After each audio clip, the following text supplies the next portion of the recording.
miter box and the back saw that you use with it are ideal for cutting small pieces of wood straight across or at a 45-degree angle. That's what I'm going to show you in this video. Before we talk about using the miter box, let's get it set up properly. Buying a miter box, you'll get something like this. This one is a wooden one. They make plastic ones as well that I'll show you later in this video. It has a little lip right here that you can push up against a surface, like on a tabletop. The problem with using it just like that right out of the box is that when you cut, you will cut whatever's behind the miter box as well. So before using the miter box, I highly recommend that you affix it to something that will protect whatever surface you're using it on. A piece of plywood such as this 1/2 inch works great to form a buffer between the miter box and the tabletop you're working on. You can see this one's been used by generations of students. It's got big, deep cuts in it. When my miter boxes wear out, I just replace them, but I keep the plywood. Screw and glue a piece of wood along one edge. That serves as a cleat to keep the miter box from wobbling around. It gives you something to clamp against on the edge of the table. You're going to use the same cleat that I showed you earlier, but this time against the plywood. Match it up, screw it in place. You're ready to use the miter box. With the miter box now screwed onto the plywood, holding it securely in place, forming a unit, I'm going to clamp the plywood to the table to keep the whole operation really solid so that when a child, even a small child, uses it, they have a very secure platform and they don't have to wrestle with the tool moving while they're trying to use it. So I'm going to put a C-clamp here, and you'll notice I don't put the C-clamp very far onto the plywood. That's because I don't want the C-clamp to cross the line where the saw might go. Otherwise it will make the saw incredibly dull. So we have another line coming this way. I can put a C-clamp way over here. I think we'll be safe. I find 2 C-clamps works the very best. If I just use one, the operation can still spin a little bit. Now it's very solid. It's a great platform to cut a small piece of wood. You can see that I am storing the saw in the box. And that's where I keep it most of the time. It keeps the saw safe from being damaged by rubbing against anything metal. And it's easy to get to. So when I'm setting up my shop to work with kids, that's where the saw lives, in the miter box. It also helps the children know where to put it when they're done. Just put it right back where they found it. So first step, pull the saw out. I can hold this saw by the back on it. Nothing going to hurt me on the back. And I can just set it gently onto the plywood. Now, I'll find my mark on the dowel. I'll line it up with the slot, like this. I could then go ahead and put the saw in to the slot and try and saw, but what happens is that the dowel wants to roll. The wood is going to want to move around unless I've got very strong fingers to hold it in place.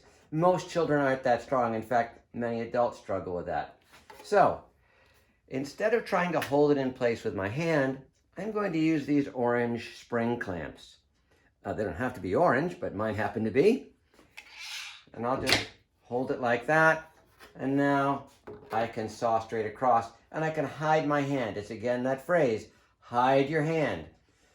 My students have gotten to the point where they know that I'm going to say it before I say it. And once kids learn that they have to really pay attention to keeping the other hand safe, they become incredibly safe woodworkers.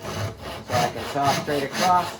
I want to saw flat. I don't want to saw at an angle. There's no point in that, and I'll just cut up the plywood in this case.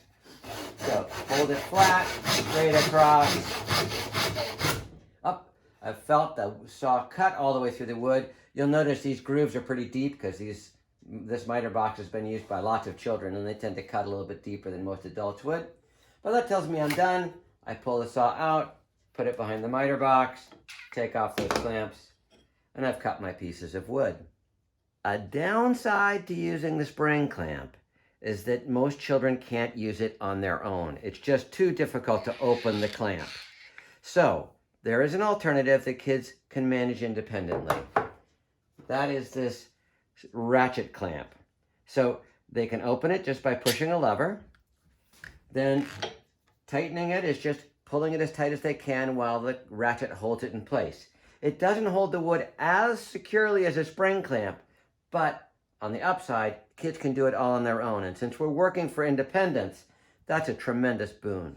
The miter box is great for cutting straight across, like I just showed you, and also at a 45-degree angle. So let me just show you that one. I'll take the saw out again.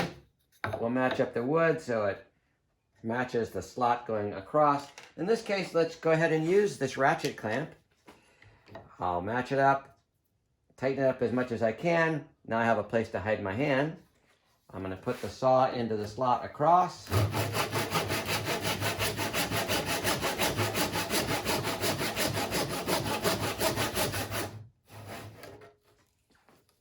And there we have it, our 45-degree angle. All right, let's talk saws. Here we have two saws, a Stanley and a Sandvik, both great saws, but one is far easier for children to use than the other.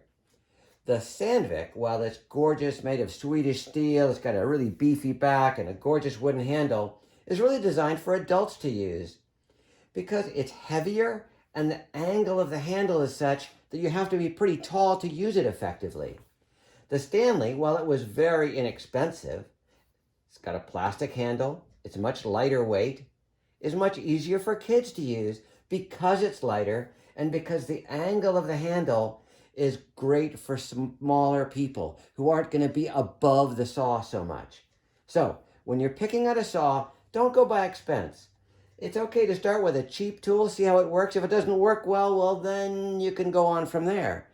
As for the miter box, if you can get a wooden one like this one, do it. This is rock maple. It's very hard wood. Yeah, you can see over the years that children have sawed the grooves a little bit wider and they've missed some places and they've cut into the box a bit.